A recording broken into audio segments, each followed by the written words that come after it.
بسم الله الرحمن الرحيم والذين كفروا أعمالهم كسراب بقيعة يحسبه الظمآن ماء حتى إذا جاءه لم يجده شيئا وجد الله عنده فوفاه حسابه والله سريع الحساب أو كظلمات في بحر اللجي يغشاه موج من فوقه سحاب ظلمات بعضها فوق بعض إذا أخرج يده لم يكد يراها ومن لم يجعل الله له نورا فما له من نور۔ پیارے بھائیو اور بہنوں، السلام علیکم ورحمۃ اللہ وبرکاتہ۔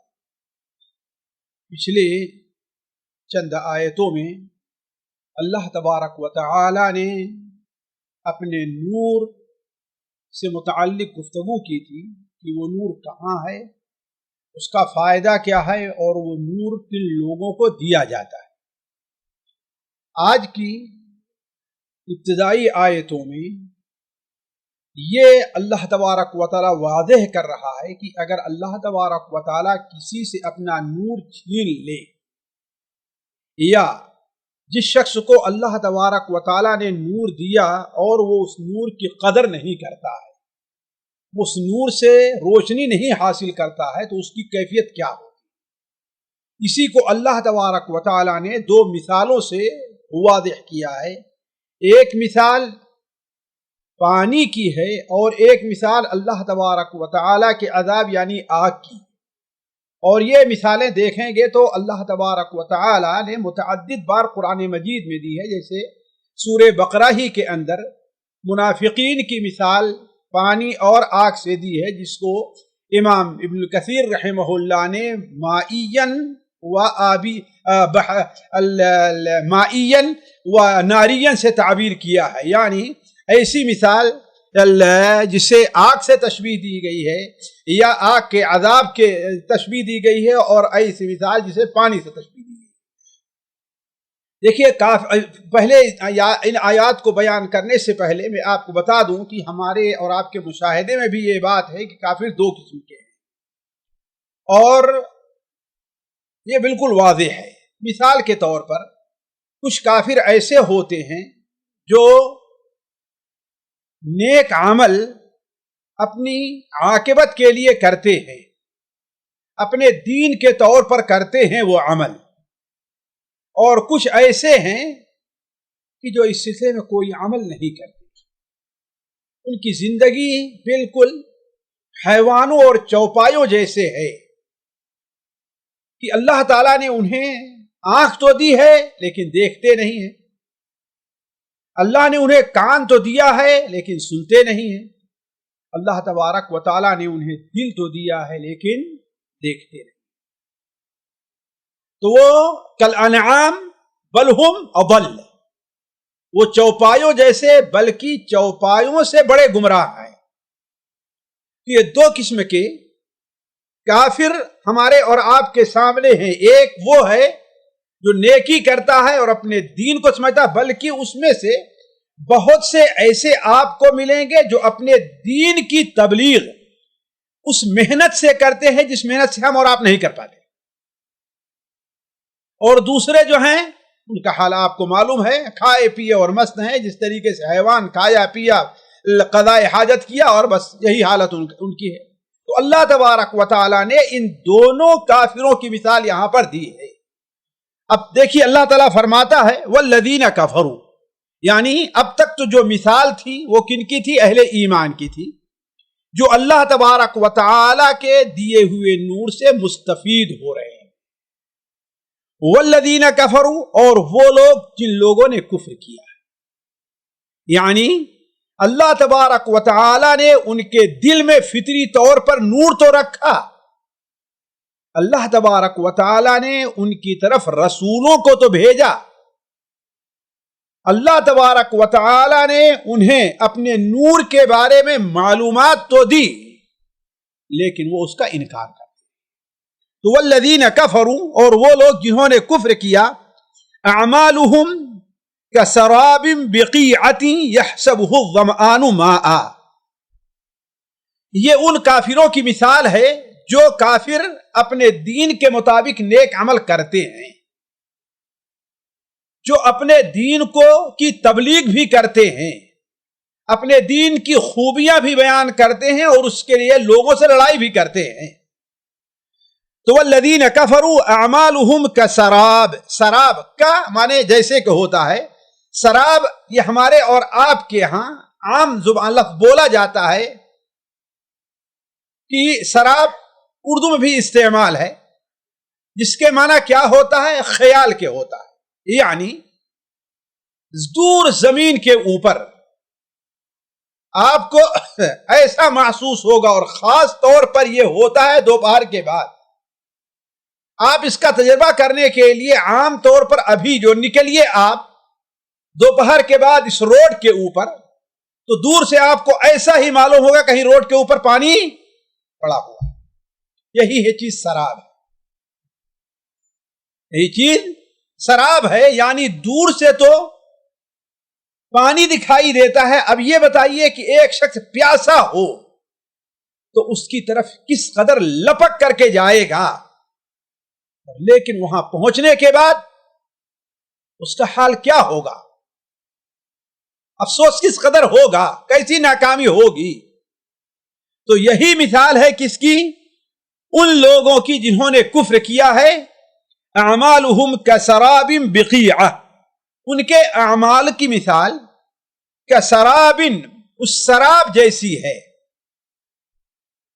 اس سراب جیسی ہے، بقیعۃ، جو کسی چٹیل میدان میں ہے. قیعہ اصل میں کہتے ہیں ایسی زمین جو تھوڑی سی، جس میں نشیب پایا جائے اور پھر وہ برابر ہو، نشیبی علاقے میں ہو اور برابر ہو وہاں سے، تو یہی ہے قیعہ.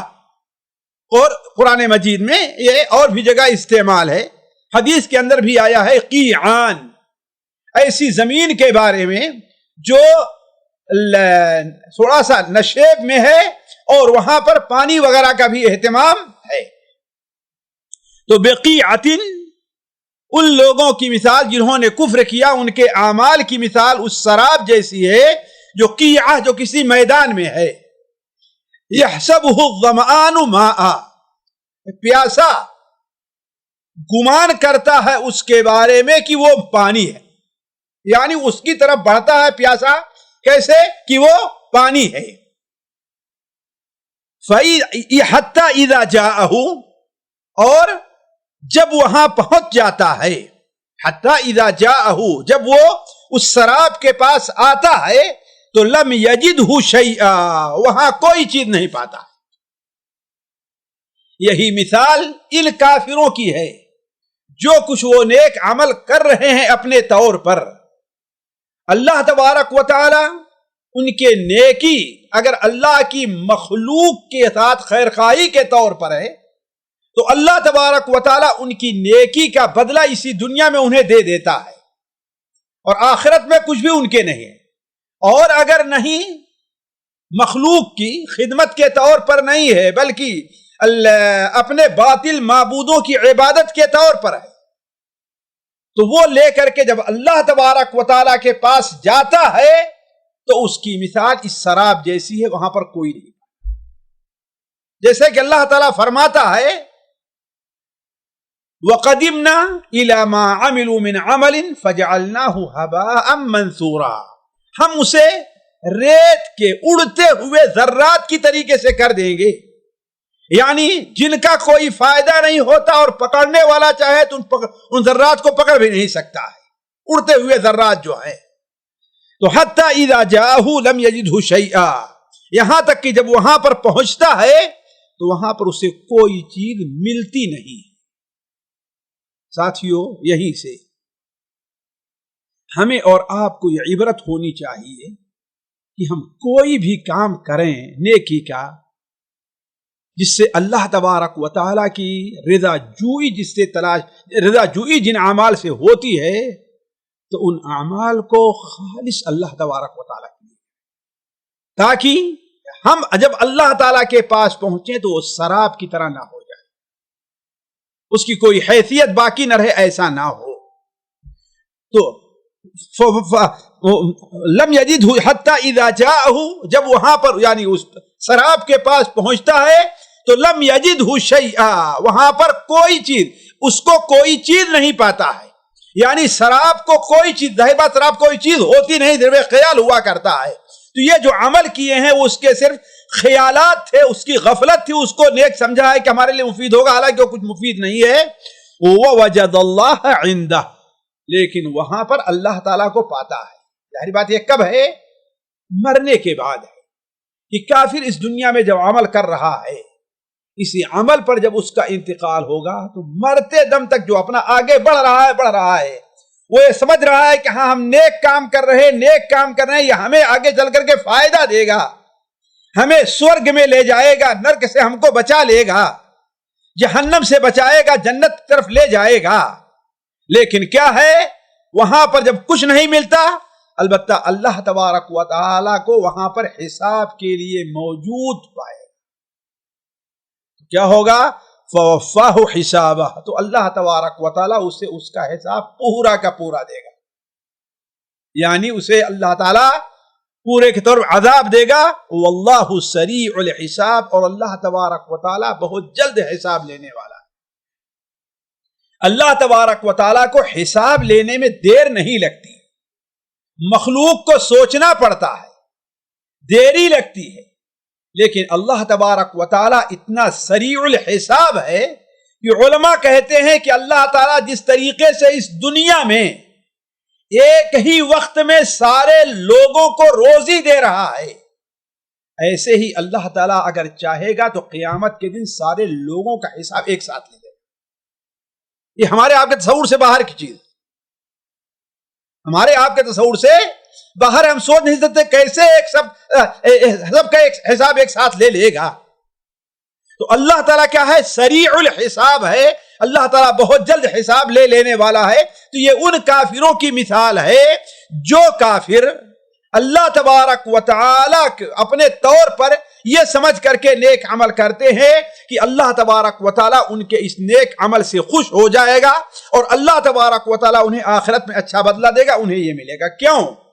اس لیے کہ انہوں نے اس نور کی روشنی میں کوئی عمل نہیں کیا تھا جو اللہ تبارک و تعالی نے ان کی فطرت میں رکھا تھا یا اپنے نبیوں کے ذریعے اللہ تعالی نے جو کچھ دیا تھا. دوسرے کافروں کی مثال کیا ظلمات. ساتھیوں یہ آیت قرآن مجید کے منزل من اللہ ہونے کی دلیل ہے، بلکہ اسی صفحے کے آخری آیت بھی قرآن مجید کی حقانیت کی دلیل ہے. اس لیے کہ جس طریقے سے سمندر کا یہ منظر پیش کیا جا رہا ہے وہ منظر وہی شخص پیش کر سکتا ہے جس کے ساتھ سمندر میں یہ معاملہ پیش آیا ہو، جبکہ نبی صلی اللہ علیہ وسلم نے نبوت سے پہلے اس کے بعد کبھی سمندر کا سفر کیا ہی نہیں. آپ صلی اللہ علیہ وسلم کہ سمندر کی موجوں کے تھپیڑوں کے اندر آپ آئے ہوں. اسی لیے اس آیت کو پڑھ کر کے ایک مغربی دانشور مسلمان ہو گیا، اس لیے کہ وہ ایک سیاح تھا، بر اور بحر کا سفر کیا کرتا تھا. اسے جب قرآن مجید کا ایک ورقہ یہ صفحہ کہیں سے مل گیا اور جب یہ دیکھا کہ یہ کس طریقے سے دقیق منظر پیش کیا جا رہا ہے حالت کا کہ اندھیری رات ہو، طوفان ہو، بدلی چھائی ہوئی ہو اور اس وقت کوئی سمندر میں ڈبکیاں لگا رہا ہو، اس وقت تاریکی کا کیا عالم ہوگا، یہ وہی شخص بیان کر سکتا ہے جس نے ہماری طرح سمندر کے سفر کو آزمایا ہو. لہذا اس کا مطلب کہ وہ بھی کوئی بہت بڑا سیاح رہا ہوگا. لہذا اس کے بارے میں تلاش کرنا شروع کیا تو معلوم یہ ہوا کہ یہ نبی کریم صلی اللہ علیہ وسلم کے لائے ہوئے قرآن کی آیات ہے. اب آپ صلی اللہ علیہ وسلم کی سیرت پڑھنے لگا تو مسلمان ہو. یہ اعجاز ہے قرآن مجید کا. تو اللہ تبارک و تعالیٰ فرماتا ہے او کا ظلمات، یا اس تاریکیوں کی طرح سے. تاریکی نے ظلمہ ہے، تاریکیوں، ایک سے زائد تاریکی. ابھی آگے آئے گا کہ ان تاریکی سے کیا مراد ہے. تو او کا ظلمات یا تاریکیوں کے طریقے سے ہے. کس میں؟ فی بحر اللجی. لجی کے معنی ہوتا ہے گہرا بہت پانی، ایسے سمندر میں جو بہت گہرا ہو، ایسے سمندر میں آج کل کے بھی علماء کہتے ہیں کہ سمندر کے پانی میں ایک تھوڑی سی تہ کے نیچے انسان چلا جائے، تاریکی ہی تاریکی ہے، روشنی جو ہوتی ہے اس کا گزر وہاں پر ہو ہی نہیں پاتا۔ ہمیں پانی بظاہر شفاف دکھ رہا ہے، لیکن سمندر میں جب چاہے جہاں پانی کی تہ ہے وہاں پر، تو وہاں تھوڑی دور کے بعد جو ہے وہ تاریکی ہی تاریکی ہے، کوئی روشنی کے وہاں پر گزر نہیں ہے۔ تو او کظلمات فی بحر اللجی، یا ان کافروں کے اعمال کی مثال کیسی ہے؟ اس سمندر کی تاریکیوں کے طریقے سے نہیں، ان تاریکیوں کے طریقے سے ہے جو گہرے یا سمندر کی گہرائی میں ہیں۔ یغشاہ موج، اس کے اوپر موج ہے، من فوقہ موج، اس کے اوپر بھی موج ہے، پھر اس کے اوپر کیا ہے؟ بدلی ہے۔ ذرا دیکھیں، یہ تاریکی پر تاریکی دیکھیے، یعنی بدلی کی تاریکی، اس کے بعد ایک موج کی تاریکی، پھر کے بعد دوسری موج، پھر اس کے بعد سمندر کی تہ میں ہے وہ۔ یہ تاریکیوں پر تاریکیاں دیکھیے آپ۔ تو یغشاہ موج من فوقہ موج من فوقہ سحاب، یعنی او کظلمات فی بحر اللجی، یا ان تاریکیوں کے اندر ہے جو ایک گہرے سمندر کے اندر ہے، یغشاہ موج، جس کو چھاپے ہوئے ہے، چھا گئی ہے جس کے اوپر موج، من فوقہ موج، اس کے اوپر بھی موج ہے، من فوقہ سحاب، اس کے اوپر کیا ہے؟ یعنی اولاً دیکھیے، یعنی سمندر ایسے نہیں جس کی تہ میں ہو، نہیں، سمندر کے اوپر موج، پھر اس کے اوپر موج، پھر اس کے اوپر سحاب۔ ظلمات بعضها فوق بعض، تہ بتہ تاریکی میں ہے وہ، اندھیرے میں ہے وہ، تہ بتہ اندھیرے میں۔ یہ تہ بتہ اندھیرا آپ دیکھ لیجئے، اولا تو اندھیرا سمندر کا دیکھ لیجئے کیسے، اسی طریقے سے کافر اپنے اندھیروں میں ہے، اس کے عمل کے اندر اندھیرا پن ہے، اس کے قول میں اندھیرا پن ہے، اس کے عقیدے میں اندھیرا پن ہے۔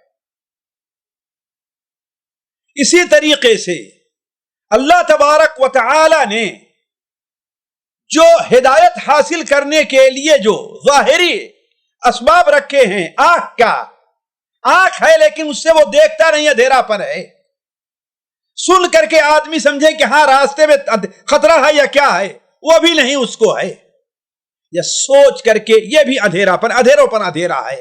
اور اس کی بہت سی تفسیریں علماء نے کی ہے، لیکن صرف یہ ظاہر کرنا ہے کہ کافر کے عمل کی جو مثال ہے کیا ہے، وہ بالکل تاریکی ہی تاریکی، یعنی وہ شخص دنیا میں اسے کسی بھی قسم کی روشنی حاصل نہیں رہی ہے، نہ عقیدے کی روشنی حاصل رہی ہے، نہ عمل کی ہے، نہ قول کی ہے، کچھ بھی نہیں، بالکل اس کی مثال تاریکی پر تاریکی ہے۔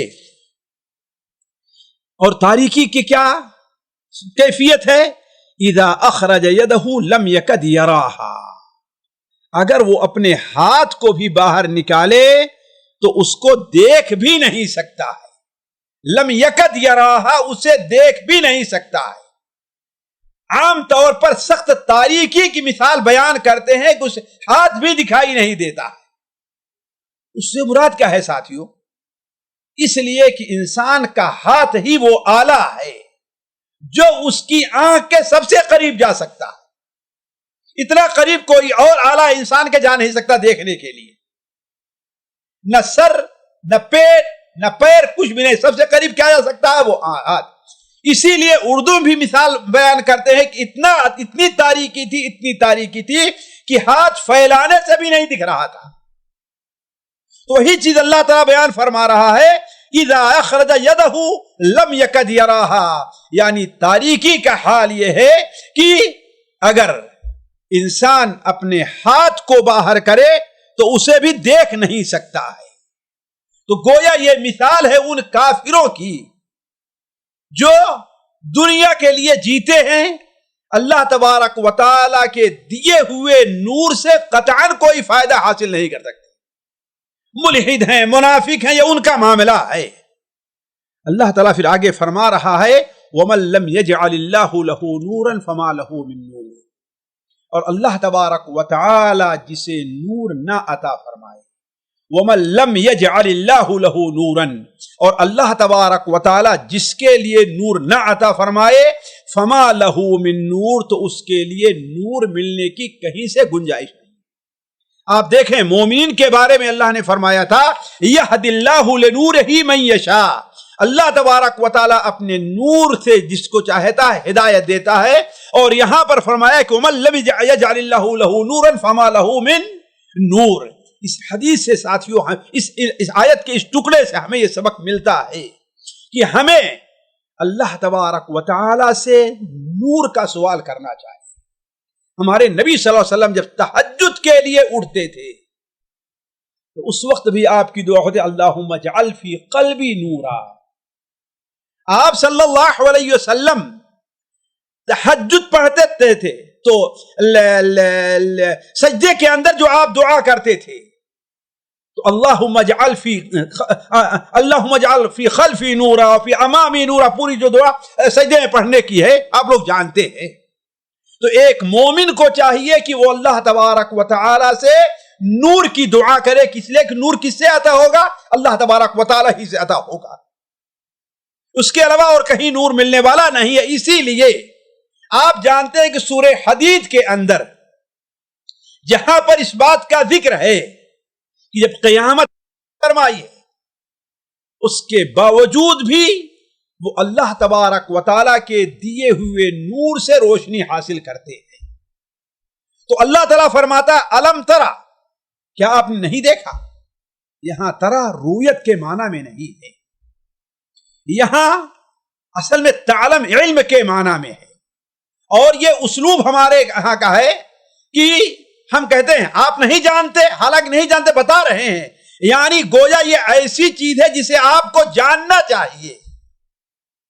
تو الم ترا، کیا آپ نہیں دیکھتے، کیا آپ یہاں معلوم نہیں ہے ان اللہ، بلا شبہ اللہ تبارک و تعالی یسبح له من فی السماوات والارض، آسمان اور زمین میں جو کچھ بھی ہے وہ اللہ تبارک و تعالی کی تسبیح بیان کرتے ہیں۔ آسمان میں فرشتے ہیں، مقربین ہیں، اللہ کی تسبیح بیان کرتے ہیں۔ زمین میں اللہ کے مومن بندے ہیں، اللہ کی تسبیح بیان کرتے ہیں۔ حتیٰ کہ انسانوں سے ہٹ کر کے آسمان اور زمین میں اللہ کی جو مخلوق ہے وہ ساری کے ساری تسبیح بیان کرتی ہیں۔ وَإِن مِّن شَيْءٍ إِلَّا يُسَبِّحُ بِحَمْدِهِ وَلَكِن لَّا تَفْقَهُونَ تَسْبِيحَهُمْ، اللہ تبارک و تعالی کی جتنی مخلوق ہے، وَإِن مِّن شَيْءٍ، کوئی بھی چیز ہے، إِلَّا يُسَبِّحُ بِحَمْدِهِ، اس کی تسبیح بھی بیان کرتی، اس کی حمد بھی بیان کرتی، اس لیے کہ حمد کے لائق وہی ہے جو تسبیح کے لائق ہے۔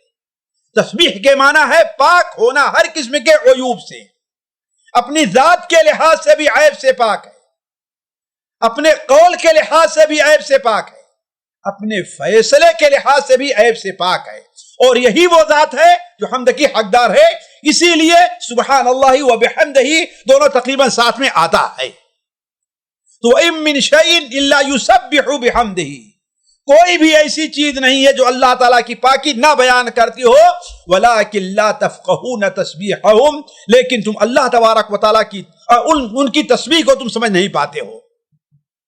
تو الم تر ان اللہ یسبح له من فی السماوات، آپ نہیں دیکھتے ہیں کہ اللہ تبارک و تعالیٰ کی تسبیح بیان کرتے ہیں یا اس کے لیے نماز پڑھتے ہیں، من فی السماوات والارض، جو کچھ بھی ہیں زمین میں ہو یا آسمان میں۔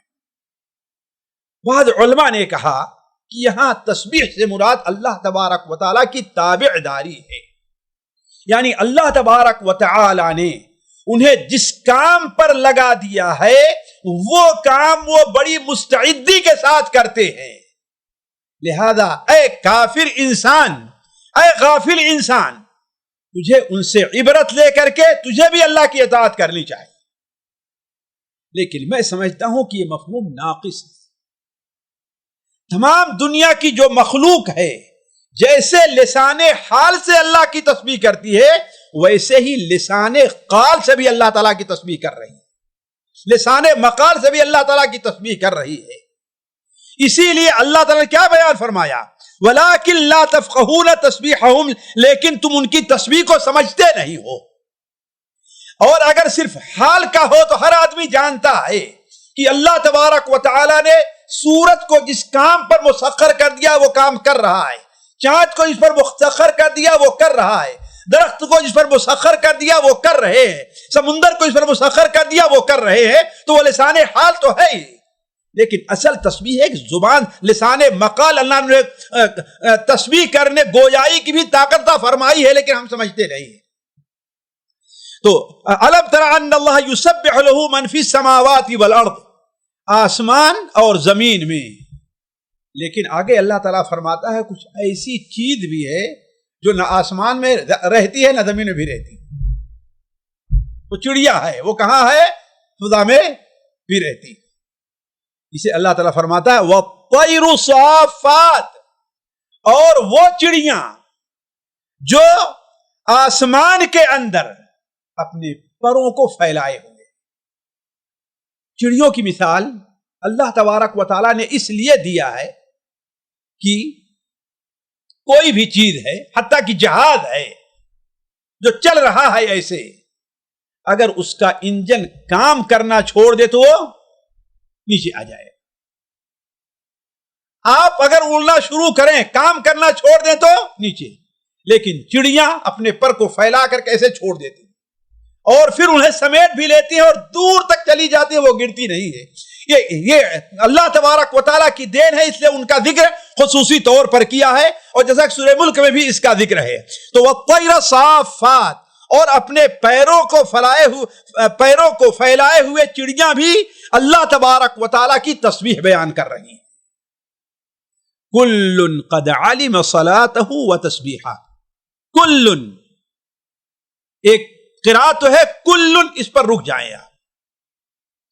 کُلٌّ یعنی تاکید کے لیے جو گزر چکی سب کے سب اللہ کی تسبیح بیان کر رہے ہیں. قد علم صلاتہ و تسبیحہ، اللہ تبارک و تعالیٰ کو ان کی نماز اور ان کی تسبیح کا علم ہے.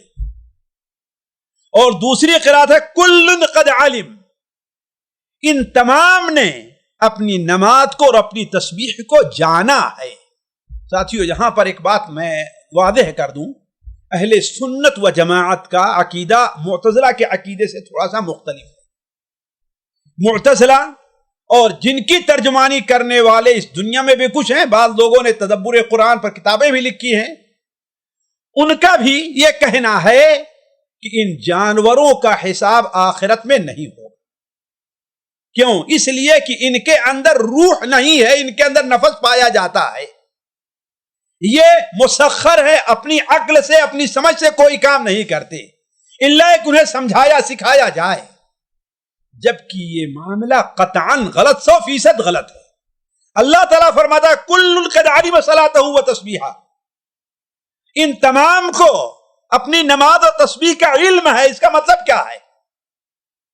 صرف یہ نہیں کہ اللہ نے اس طریقے سے پانی کے اندر بہنے کی طاقت رکھی، وہ بہ رہا یہی اس کی تسبیح نہیں، ان کو اختیار بھی دیا گیا ہے. اسی لیے اللہ تبارک و تعالی قیامت کے دن ان کا حساب بھی لے گا. وَإِذَا الْوُحُوشُ حُشِرَتْ، جیسا کہ صحیح مسلم دیگر کتب حدیث میں بہت سی حدیثیں حضرت ابو ذر کی اور دوسرے صحابہ کی حدیثیں ہیں.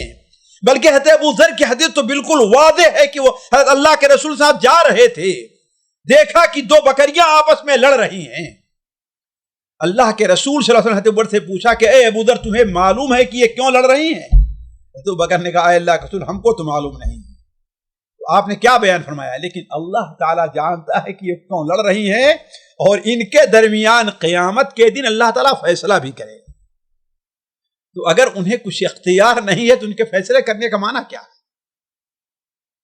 اور اس کی طرف اشارہ قرآن مجید میں بھی اللہ نے بیان فرمایا ہے.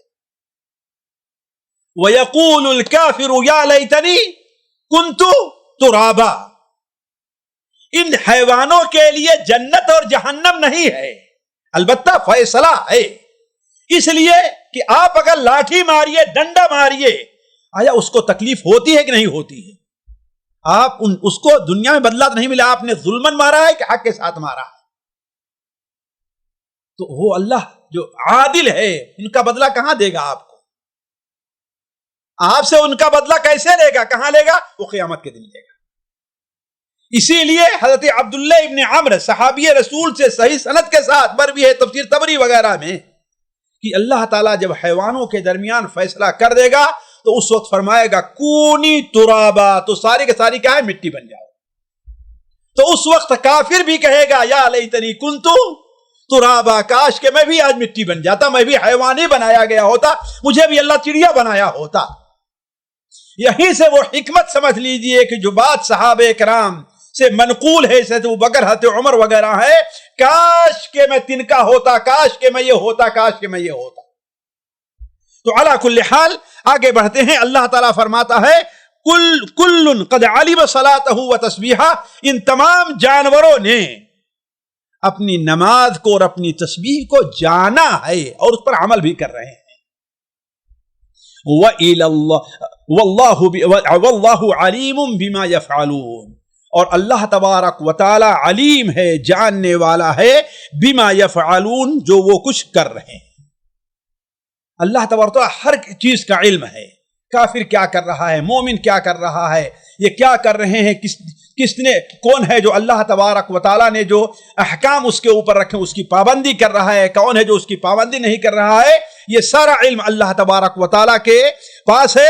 وَلِلَّهِ مُلْكُ السَّمَاوَاتِ وَالْأَرْضِ، وَلِلَّهِ، اللہ تبارک و تعالی اسی کے اوپر تفسیر کرتا ہے، وَلِلَّهِ مُلْكُ السَّمَاوَاتِ وَالْأَرْضِ، اور اللہ تبارک و تعالی ہی کے لیے آسمان اور زمین کی ملکیت اور حکومت ہے، کسی اور کی حکومت نہیں ہے، اور اس کا سب سے بڑا اظہار کہاں پر ہوگا؟ قیامت کے دن ہوگا۔ وَلِلَّهِ مُلْكُ السَّمَاوَاتِ وَالْأَرْضِ، آسمان اور زمین کی ساری ملکیت، یہ توجہ دلانا ہے کفار کو کہ یہ جس زندگی میں تم اپنا بسر کر رہے ہو اور ترقیوں پر ترقیاں کر رہے ہو، اور طرح طرح کے علم ہے، جیولوجی ہے، فزیولوجی ہے، اور یہ ہے، یہ ساری جو ایجاد کر رہے ہو، یہ اللہ تبارک و تعالی کی کائنات کا ایک حصہ ہے۔ یہ تمہاری بدبختی ہے کہ اس کو تم نے جان لیا لیکن اس کے خالق کو تم نے نہیں جانا۔ وَلِلَّهِ مُلْكُ السَّمَاوَاتِ وَالْأَرْضِ، اور اللہ تبارک و تعالی ہی کے لیے آسمان اور زمین کی ملکیت۔ وَإِلَى اللَّهِ الْمَصِيرُ، اور اللہ تبارک و تعالی ہی کی طرف ہر ایک کا ٹھکانہ ہے، ہر ایک کو جانا ہے، یعنی ہر ایک شخص اللہ تبارک و تعالی ہی کی طرف جائے گا۔ یہ گویا بطور دھمکی کے بھی ہے کافی۔ سامعین کرام، ہمارے علمی اور عوامی دروس اور سوال و جواب کی مجلسوں سے آپ خود بھی مستفید ہوں اور اپنے دوست و احباب کے ساتھ بھی شیئر کریں۔ عین ممکن ہے کہ آپ کے شیئر سے کسی کی اصلاح اور آپ کے لیے صدقہ جاریہ بن جائے۔